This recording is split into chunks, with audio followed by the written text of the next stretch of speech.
Fifth City is a prominent territory of the Vice Lords, one of the oldest and most influential street gangs in Chicago.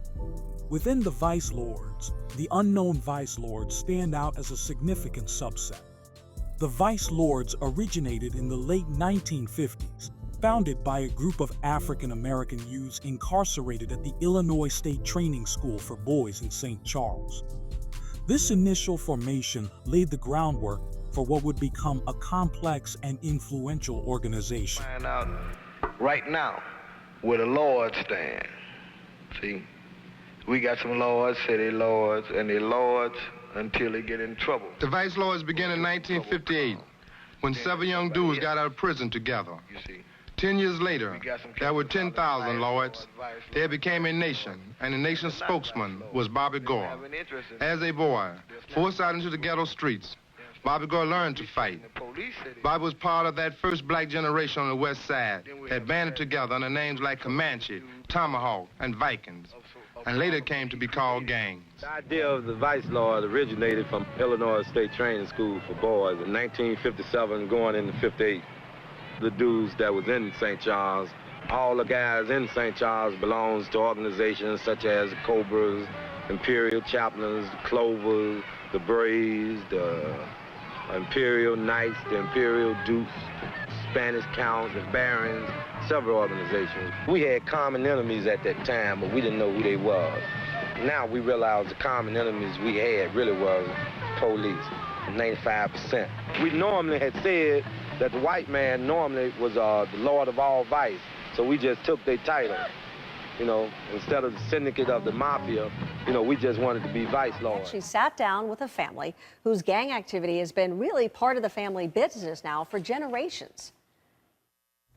Inside the home of this West Side Chicago family, you find a common thread, a way of life started by this father, passed on to his nephews, and now his sons. I want to do a show of hands. I mean, how many generations have been in a gang? What was the first generation? And the second generation? And then the next? So it's just gone through the family. Yeah. What do you think about that? I ain't proud of that, Tim. Jetty Williams is a little hard to understand now since his stroke, but at one time, no voice carried more weight in Chicago's gang world. A former leader of the notorious Vice Lords gang, Williams spent most of his life awaiting trial, on probation, or in prison. He's since given up gang life. I don't like my kids being about that, but I can't lay down and tell you, don't do this when your daddy done it. I'm not gonna be no hypocrite. But his legacy continued. I did robberies. You know, that was my specialty. You know, we didn't go around hurting innocent people like the kids do these days. You know, it was more about money, power, and respect, and who can get to the top of the hill first. But doing that, we still had loyalty to who started this. Through this generation era, it bled down into them. When it got down to them, the blood was running in the streets. And they had no guidance, because a lot of us was locked up. So they had no guidance. Meet the Vice Lords. We got 50-shot max, this small. We got techs. We got 30-30s. Right. You hunting people? Right. Anybody who trying to come through our building. If one of us go down, they going down too. If one of us go down, everybody got to go. The whole family on a gun except for me, but I can get a gun anytime I want. You got a gun now? Show it to us, can you? The unknown Vice Lords, started by Willie Lloyd, are a subset of the larger Vice Lords gang, one of the oldest and most significant street gangs in Chicago. The Vice Lords originated in the late 1950s, founded by a group of African American youths incarcerated at the Illinois State Training School for Boys in St. Charles. This initial formation laid the groundwork for what would become a complex and influential organization. The Vice Lords quickly expanded their influence across Chicago, establishing various factions, including the unknown Vice Lords. The 1960s and 1970s saw the gang becoming deeply entrenched in Chicago's neighborhoods. They clashed with rival gangs such as the Latin Kings and the Disciples, as they sought to protect and dominate their territories. The unknown vice lords, like other factions of the vice lords, evolved over time. In the 1980s and beyond, they became more organized and structured, developing a constitution and a hierarchical system.